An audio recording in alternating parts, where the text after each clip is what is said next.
Calimera, Calispera, Calinifta. Buenos días, buenas tardes y buenas noches. Apreciados y apreciadas oyentes de La Pajarilla, sean nuevamente bienvenidos a este nuevo episodio de su podcast. Empezamos con el libro séptimo, llamado Polinia, musa de los cantos sagrados y la poesía sacra, la cual la representaban vestida de blanco.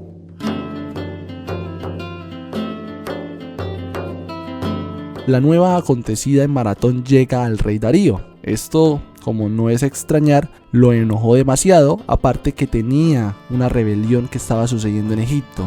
Y algo debe mencionarse acá, este man llegó a tener muchos hijos con muchas mujeres, y él no había escogido todavía quién lo sucedería en el trono.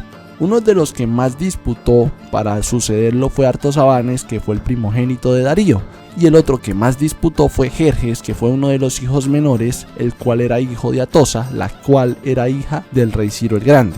Darío no tuvo nada, no sabía qué hacer, y en ese momento llega Demarato, el cual estaba siendo exiliado de Esparta. Recordemos que con las artimañas de Cleómenes, perdió el poder. Y Jerjes habla con Demarato para buscar un punto a favor que lo pudiera suceder a él como rey. Y Demarato dice lo siguiente: en Esparta se decía que si un hijo nacía mientras el padre no era rey, no era tenido en cuenta en la sucesión. Si había, claro, otro hijo que naciese durante el reinado de su progenitor, o sea, tenía siempre más valor el niño que hubiera nacido en una cuna real y no aquel que se haya nacido con un rey, por así decirlo, levantado. Así que Jerjes usa usa este argumento para convencer al papá y así ser convertido en el nuevo heredero, ser convertido en el futuro rey. Sin embargo, por el poder de Atosa, seguramente Jerjes igual habría sido rey sin haber necesitado este argumento, debido a que Atosa tenía cierto poder y cierto estatus. Recordemos que ella era hija del rey Ciro el Grande. Así que por lo visto ya sabemos que el que mandaba en el imperio era Darío, pero el que mandaba en la casa era Atosa. La mujer te pega. Si mi mujer me pega es por mi bien, porque es que la que yo quiero y no la voy a dejar, no joda. Mi mujer me pega para corregirme, no seas sapo. ¡Idioto! A Darío le sorprende la muerte mientras preparaba su movimiento contra Egipto y Atenas, sucediéndolo así su hijo Jerjes.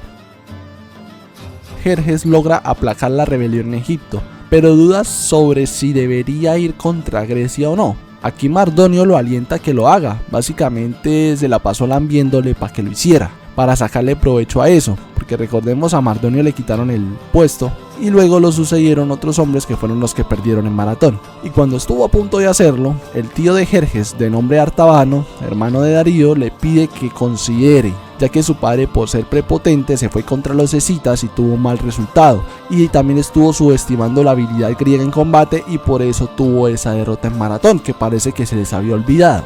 Claro, acá se arma un debate de que unos sí y otros no, sobre todo por la imagen que proyectaría el rey por su posición, que en determinado momento le da la razón a Artabano y decide dejar las cosas así, decide no emprender la ida contra Grecia. Sin embargo, Jerjes una noche dice que un enviado de los dioses en sueños le insta y prácticamente lo acosa para que haga eso, para que se vaya contra los griegos. Y Artabano no se convence y dice que es un sueño nada más, hasta que una noche experimenta lo mismo que sintió Jerjes y pasó a ser, de aquel que no lo apoyaba, a ser el primero en darle consejo, el primero en apoyarlo, el primero en manifestar abiertamente su apoyo y, cómo no, aceptar el error que había cometido.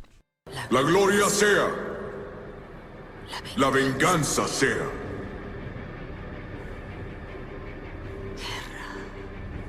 ¡Guerra! Jerjes le dijo en algún momento que estaba contento de que su tío no fuese rey, ya que por su pensar, por ser en exceso precavido, sería un hombre de poca acción y poco o nada podría haber logrado, que siempre se necesitaba arriesgar para poder alcanzar la gloria, algo que Artabano poco hacía. Jerjes, al tener la resolución de ir a la conquista de Grecia, prepara su ejército, el cual pasaría por un puente que él montaría en el Helesponto, pasando del continente asiático al europeo, enviando a su vez heraldos a los pueblos griegos para saber si estos se unirían a él o no, con aquel mensaje de tierra y agua. Y para su sorpresa, muchos demostraron a Jerjes su apoyo. Sin embargo, Jerjes no envía heraldos a las ciudades de Atenas y de Esparta, porque los atenienses, cuando el rey Darío envió heraldos, estos los botaron a un foso conocido como el Baratro, lugar donde estaba lleno de cadáveres, y los espartanos los terminan arrojando a un pozo donde les dicen: Tierra y agua. Allá abajo las puedes encontrar. Jerjes tuvo en cuenta muchas cosas, como la ruta de Athos, donde sufrieron en el pasado bajo el mando de Mardonio un gran naufragio. Así que básicamente abren un camino, y no es que fuera práctico ese camino, porque era un trabajo de ingeniería enorme, sino que lo hizo porque simplemente quería demostrar poder. Porque Heródoto escribe que Jerjes se paseaba orgulloso en medio de su numerosa fuerza, que gozaba contemplar el número de sus naves que iban más allá del horizonte, teniendo el concepto de sí mismo como el hombre más poderoso del mundo. Eso sí, debo aclarar que él no se consideraba un dios como nos vende la película, pero sí se creía la gran verga y era muy prepotente y muy alzado y muy lámpara.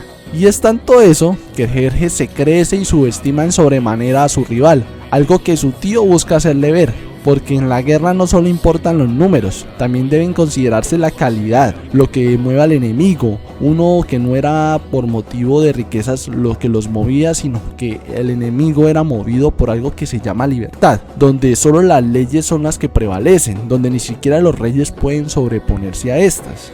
Y aunque es muy inspirador lo que dice Jerjes, que es necesario tomar grandes riesgos y atravesar grandes peligros para lograr grandes cosas, estos deben ser afrontados con inteligencia, con cautela, con cuidados, con aplomo, porque de lo contrario no seríamos más que idiotas con complejos de grandeza, ya que los grandes riesgos son para los más sabios y los más experimentados, y aún así estos no están exentos de fracasar.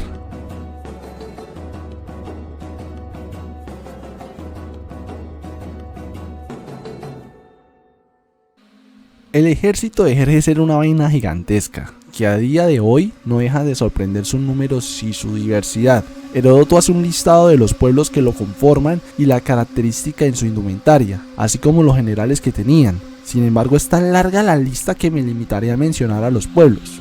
Jerjes tenía en su ejército, déjenme respirar, a los persas, a los medos, a los sicios, a los hircanios, a los asirios, a los bactrios, los sacas, escitas o amigios, los indos, los arios, los partos, los caspios, los arangas, los paxies, los asios, los micos, los paricarnios, los árabes, los etíopes de oriente, los libios, los paflagones, los ligies, los macienos, los mariandinos, los sirios, los frigios, los armenios, los lirios, los misios, los tracios, los cabales meonios, los moscos, los tibarenos, los macrones, los mosicenos, los mares, los colas, los larodios, los sáspires y los pueblos de las islas del mar Eritrio.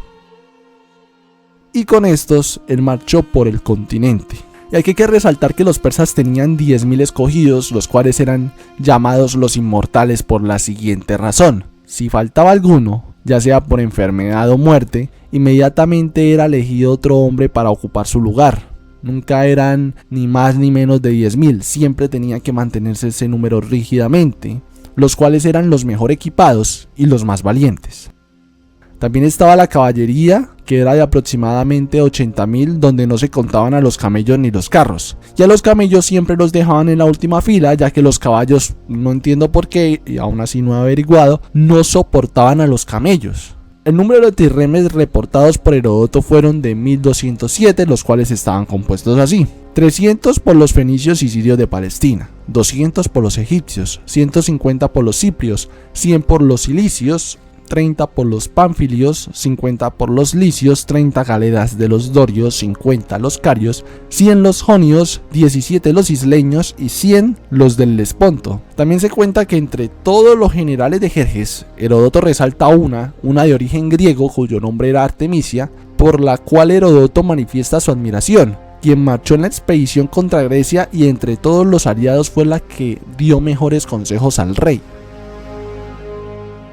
Jerjes manda llamar a Demarato, porque entre tantos halagos él desea que alguien sea honesto con él. Todo el mundo le está diciendo que usted tiene el mejor ejército, a usted nadie se le para, usted está aquí imbatible. Y él necesitaba escuchar algo honesto. De Marato le dice a Jerjes que debe esperar la confrontación, ya que estos pueblos se oponían a la miseria y a la tiranía, y además buscaban adquirir la virtud a través de la sabiduría y la ley, prefiriendo no tener mucho pero ser libres y no ser unos esclavos ricos. Jerjes se ríe de Marato porque Marato le hablaba de la determinación de los griegos, especialmente la de los espartanos, ya que si solamente había 1000 para pelear, esos 1000 iban a pelear con todo. Y a pesar del odio hacia Esparta que Marato sentía, no podía negar el reconocimiento de la fuerza espartana, porque se dice que en el combate cuerpo a cuerpo eran insuperables y como unidad eran de los mejores, los cuales tenían como señora la ley espartana, la cual los obligaba a no abandonar su puesto. Prácticamente todo se resumía a vencer o morir.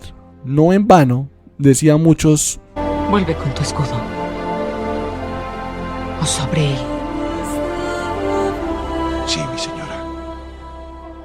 Jerjes se lo toma a gracia, y así atraviesa Tracia y se dirige hacia territorio griego. En su paso por Tracia, más pueblos se unen a él, como lo fueron los petos, los icones, los bistones, los apeos, los derceos, los edonos y los sátras. Era tan vasto el imperio de Jerjes que los ríos no daban abasto, en serio, se secaban esos ríos. Y aquí también se empezaron a anexar pueblos griegos como los tesalos, los dolopes, los enienes, los perebos, los locrios, los magiates, los melicos, los aqueos, los tebanos y los beocios. Solo los tespios y los plateos no rindieron vasallaje a los persas, y estos se terminaron reuniendo por esos heraldos que Jerjes envió en su momento, donde él pedía tierra y agua.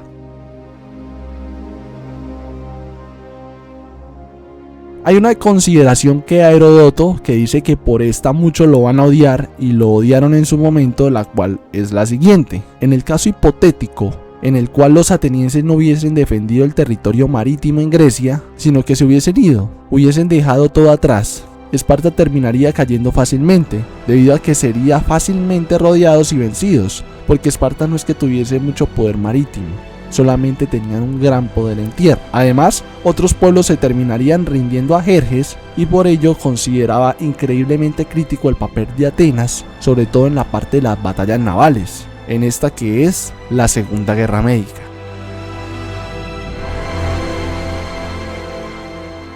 ¿Y por qué esta consideración? Bueno, cuando los atenienses envían delegados al oráculo de Delfos, este les dice que todo está perdido y que es mejor huir, y por ello de manera insistente les pide al oráculo otra revelación, una segunda revelación, la cual resulta un poco más alentadora aunque confusa, y cuando discuten en Atenas el significado de dicha revelación para saber qué hacer, es cuando aparece un ciudadano que empieza a destacarse, cuyo nombre es Temístocles, el cual insta a la batalla naval, mientras que otros optaban por la huida, y lo hace porque en conflictos previos Atenas se había abastecido tan bien que tenía ya barcos y naves en reserva listas para pelear, y a la fuerza los atenienses terminaron convirtiéndose en experimentados marinos. Y cuando envían espías para ver el poderío de Jerjes, este los deja ir en cuanto los capturan, para que estos espías terminen contando todo sobre la grandeza de los números de Jerjes. Jerjes estaba orgulloso de su ejército. Y mientras esto se orquestaba, aquellas rencillas griegas se dejaron de lado, ya que siempre se abogó por la unión para expulsar a aquel ejército extranjero. Los conflictos como entre Atenas y Éginas se dejaron en el pasado, así como los conflictos entre Esparta y Argos. Y en sus averiguaciones, Heródoto, cuando pasa por diversas tierras, él dice que se limita a escribir lo que los pueblos le dicen y ha procurado no juzgar a ninguno, ya que puede ser cierto o puede ser falso. Además, cada uno tiene sus razones, y siempre aquí nos dice y nos insta a no creer en todo lo que se dice y tener criterio con la información recibida, porque al fin y al cabo es necesario comunicarla.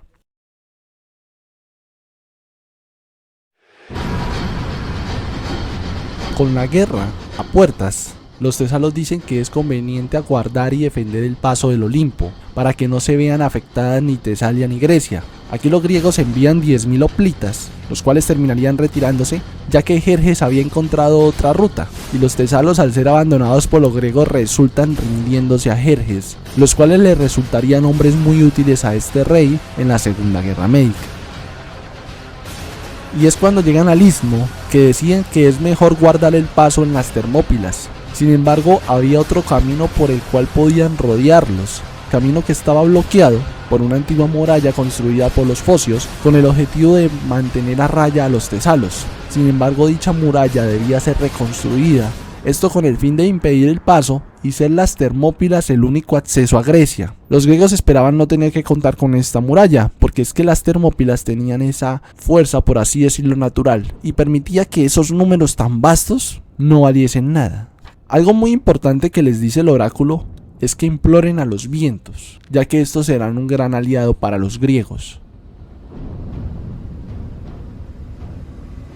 Heródoto otra vez empieza a hacer cuentas, como un resumen, y son las siguientes. El ejército en tierra en Jerjes está conformado por, más o menos, 1.700.000 infantes, 80.000 en caballería, 20.000 árabes y libios, y 517.610 que era un conjunto de combatientes de cada país, un conjunto bastante multicultural, el cual estaba representado también ahí con persas y medos, para un total de 2.317.610 soldados. Y si se sumaban los tracios, los cuales fueron apareciendo luego mientras Jerjes atravesaba para llegar a Grecia, las cuentas quedarían en 2.641.610 soldados. Ahora, falta sumarle la servidumbre, que Heródoto asumía igual porque desconocía sus números reales. Estos eran hombres que bien podrían empuñar una espada y pelear, aunque pues no con la misma calidad. Por tanto, Heródoto hace la cuenta y dice que Jerjes terminó dirigiendo a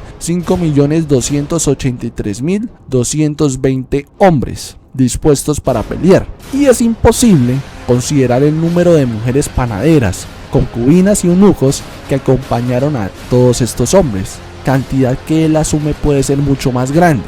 Por tanto, no es de extrañar que el agua de muchos ríos no diera abasto, pero lo que sorprende a Heródoto es que la comida nunca hizo falta, nunca se quejaron por ella, siempre todo estuvo bien en términos de comida, pero el agua siempre fue un problema. Cuando la armada llegó al litoral de Magnesia, durante la aurora, el mar llega a alborotarse, teniendo lugar una tempestad que echó a perder a muchísimos barcos. Eso parece lluvia. Zeus apuñala el cielo con relámpagos y golpea los barcos persas con viento huracanado. Glorioso.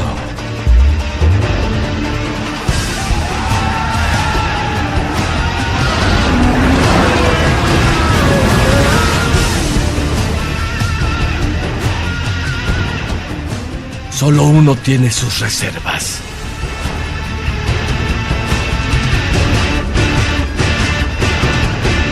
Solo él.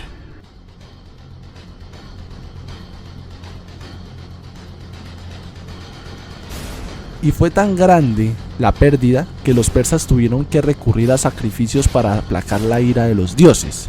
En el paso de las Termópilas estaban, de Esparta, 300 hombres.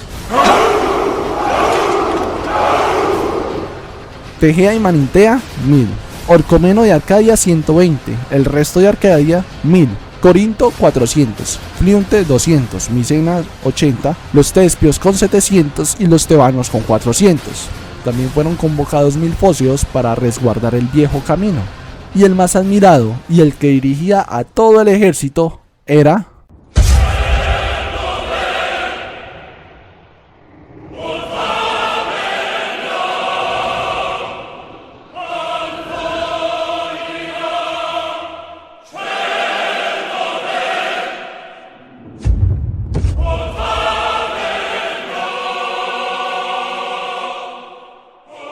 Y así el niño que creían muerto regresa a su pueblo, la sagrada Esparta, como rey, nuestro rey, Leónidas.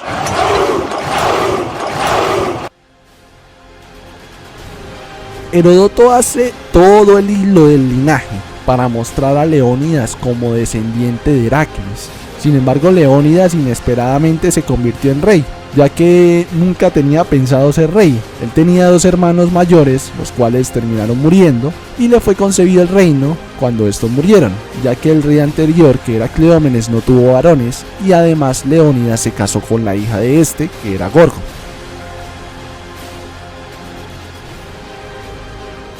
Leónidas llevó a hombres fijados por la ley, pertenecientes a su guardia personal, conocidos como los espartiatos, los cuales acompañaban al rey en el flanco derecho, que era el flanco más débil de la formación espartana, porque el escudo siempre se llevaba en el lado izquierdo. Hombres todos con hijos que perpetuaran su legado, y llevaron consigo a la fuerza a los tebanos, los cuales también estaban siendo acusados de estar con los medos. Por festividades en Esparta, solo enviaron a estos 300 hombres con el fin de alentar a los otros pueblos a unirse, los cuales también estaban enviando de a pocos, ya que estaban celebrando los Juegos Olímpicos. Sin embargo, esperaban con el tiempo enviar al resto de hombres que hacía falta. Entonces muchos, al ver tan grande el ejército de Jerjes, consideraron la retirada, pero Leónidas les insta a quedarse, y Jerjes envía un jinete para conocer los números, para ver cómo están ellos. Y cuando este man llega, no le paran ni media, no le paran bolas, no le hacen caso, y lo dejan ahí tranquilo, y ve que los soldados están haciendo sus ejercicios, y que están peinando su larga cabellera. Y cuando Jerjes manda a llamar a Demarato, este le advierte de la calidad de los soldados. Cuando estos se peinan la cabellera, significa que están dispuestos a morir. Sin embargo, Jerjes cree que Demarato está exagerando y dice que se terminarán rindiendo.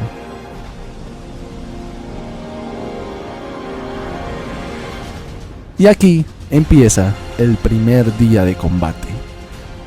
Envía a los focios al viejo camino y pide a los dioses que los persas no se enteren de él.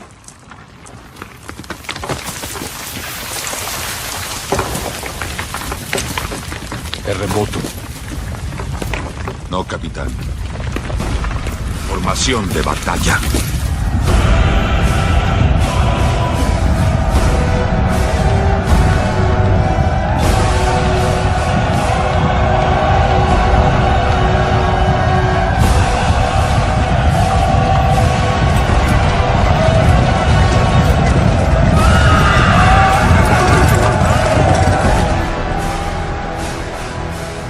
¡Aquí es donde los detendremos!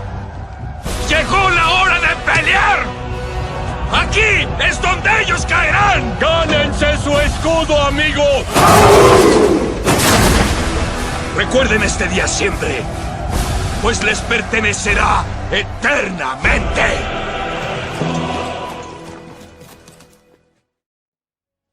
Jerjes envía a los medos y a los sicios a que le traigan vivos a aquellos soldados. ¿Y cuál fue el resultado?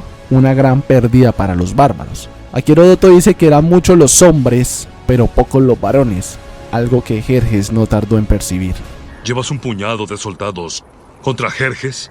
Me equivoqué al pensar que los espartanos eran tantos como nosotros. ¿Eso crees? Tú, dime, ¿cuál es tu profesión? Soy alfarero, señor. ¿Y tú, Arcadiano, cuál es tu profesión? Escultor, señor. Ya veo. ¿Y tú? Carpintero, señor.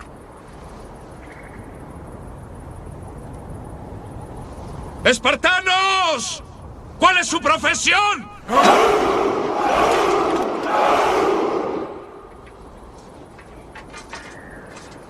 ¿Entiendes, amigo?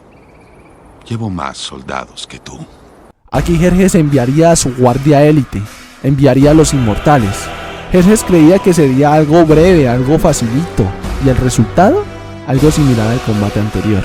La razón principal fue que las lanzas de los inmortales eran mucho más cortas que las de los griegos, y claro, les era imposible sacar provecho de la distancia, y tampoco podían sacar provecho de los números, no los podían rodear. Y Heródoto dice que los espartanos combatieron de forma memorable, demostrando a los que no sabían combatir cómo se hacía. Inmortales. Fallaron en la prueba de nuestro rey. Y un hombre que se llama a sí mismo Dios siente un escalofrío muy humano recorriendo su cuerpo.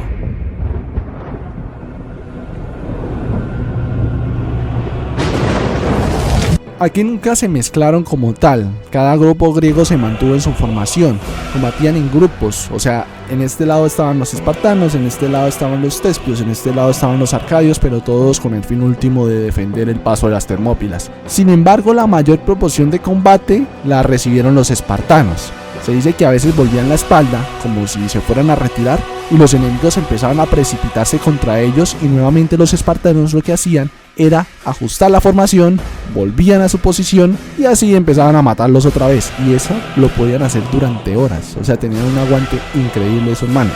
Y se dice que mientras el rey contemplaba estos eventos, 3 veces se levantó de su trono lleno de temor por su ejército. Claro, también cayeron soldados griegos, pero la proporción era totalmente diferente, era menor en comparación con la pérdida que sufrían los bárbaros.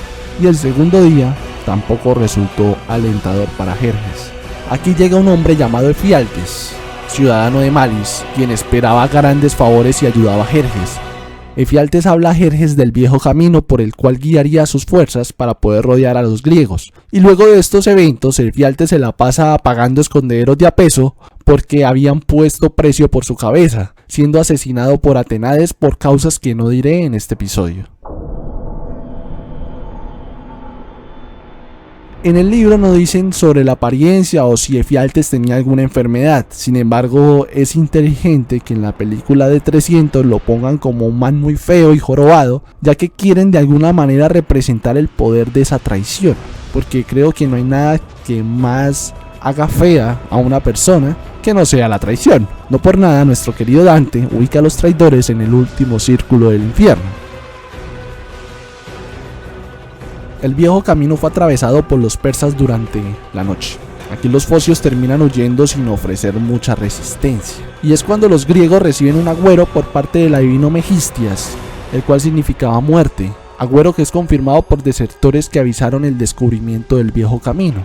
Unos hablaban de abandonar, otros de quedarse. Muchos parten a sus ciudades y tan solo un puñado se queda a defender el paso. Ni retirada, ni rendición. Esa es la ley espartana.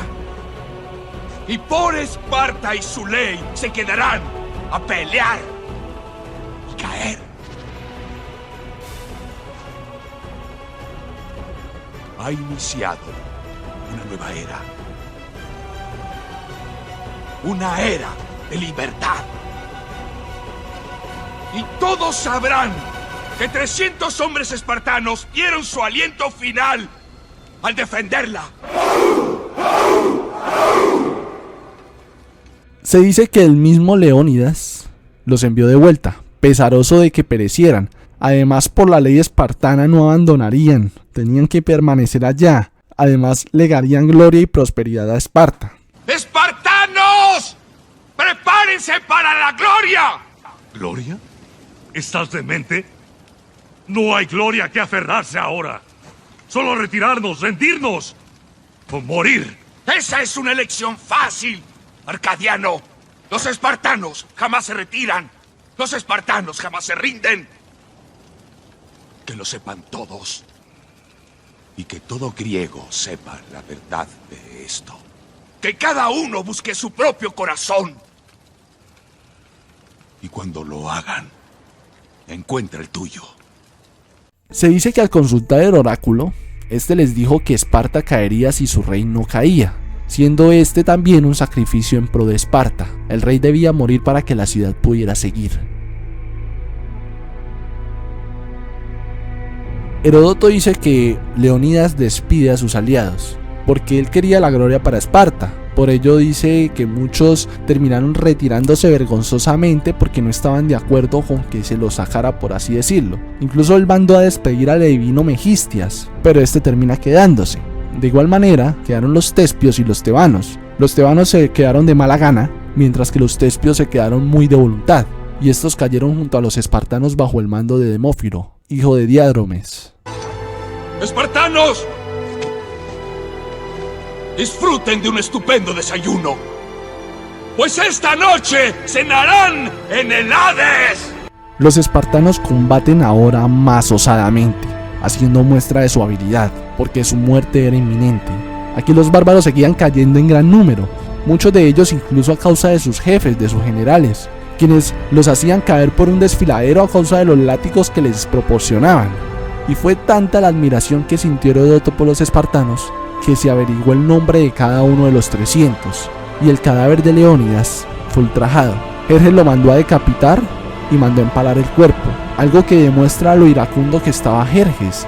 Se dice que ninguno le provocó así tal sentimiento, porque los persas respetaban en sobremanera los cadáveres de los soldados valerosos, y aquí él no lo hizo. Y es cuando llegan los hombres conducidos por Efialtes, cuando sepultan a los espartanos y tespios bajo sus flechas.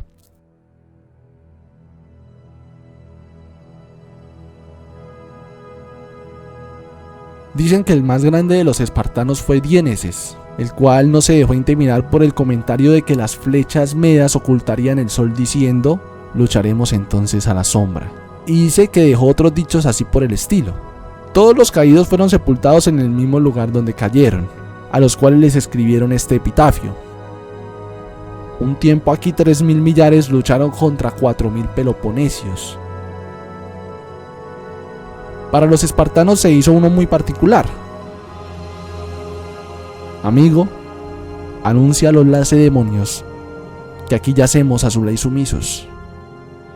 Incluso por amistad se le hace un epitafio solo a Megistias, porque Megistias era un adivino que estaba ahí y ya.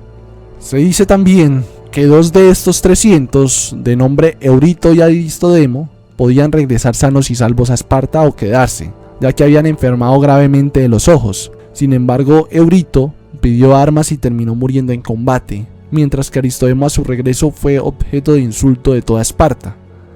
Y no fue hasta la batalla de Platea que pudo reparar su culpa, limpiar su nombre. Aunque también se dice que también fue un enviado como mensajero a Esparta. Y en la película 300 le cambian el nombre, aquí no se llama Aristodemo sino se llama Dilios. Y dice Heródoto que quizás él fue objeto de insulto porque él regresó solo, porque su compañero sí regresó, sí decidió morir mientras que él regresó a Esparta. Y otro de los 300 también se salvó, el cual fue despachado como mensajero a Tesalia, cuyo nombre era Pántite, el cual al volver a Esparta cayó en nota de la infamia y terminó ahorcándose. Así que Jerjes, después de haber vencido en la batalla de las Termópilas con una gran pérdida, sobre todo en su nombre, en su honor, porque se dio cuenta que no era tan bueno, que realmente los ejércitos griegos tenían una gran calidad. Él hace llamar a Demarato y le da la razón por todo lo acontecido y le pide consejo, ya que Demarato le dice que todos los que quedaron en Esparta eran igual de aguerridos, y aunque su consejo no es tomado en cuenta y un hermano de Jerjes acusa a Demarato de que es envidioso y es un perpetuador de ruina, tiene el aprecio y la protección de Jerjes que el mismo Jerjes manifiesta. Y Demarato, a pesar del resentimiento que tiene hacia Esparta, envía un aviso oculto a Esparta sobre la marcha de Jerjes hacia Grecia, mensaje que sería descubierto por la reina Gorgo en unas tablillas de cera.